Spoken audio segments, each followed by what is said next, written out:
The second piece is good nutrition.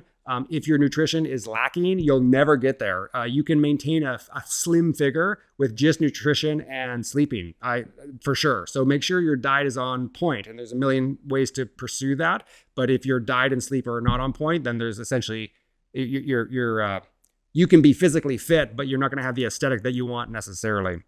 I have a good example of this myself. I had 2 back surgeries. I had a back issue. I broke my back essentially, had 2 back surgeries, was essentially crippled for months. Like I couldn't walk for more than 30 minutes. I would kind of shuffle around. I was legitimately disabled. I could do some swim work. Like I could go in the pool and kind of float around, but essentially my ability to burn calories through exercise was very, very limited. I was essentially immobile and disabled.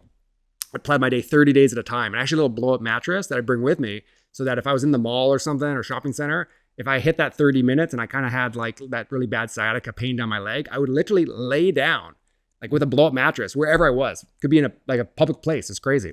I also did that at work. I'd stand for my shifts were 12 hours because I'm a police officer. And so I'd stand for 12 hours and every 45 minutes I'd lay down because I could stand for longer than I could walk.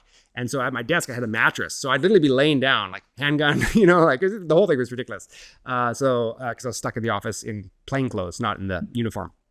Anyway, so that was my situation. As you can imagine, I didn't change my sleep, but I didn't change my diet either. So I started to get bigger. I was a larger person, let's say, than I am in my current form. And I realized that that was not ideal because if I was larger, there'd be more weight on my lower back and my chance of successful healing would decrease. So in that context, I became draconian. I'm very strict on my food. So I switched my diet to be like really rigid, no processed sugar, like I was calorie counting, which I don't recommend necessarily, but in this case is extreme. So I would kind of like measure everything out. My diet was perfect. And I used Stoic discipline to implement that, which is to say that it was meaningful to do that to me because I was like, I've gamified it. Like, I'm serving the greater good by increasing my chance of healing by being really strict on the diet. So that's how I was able to do that.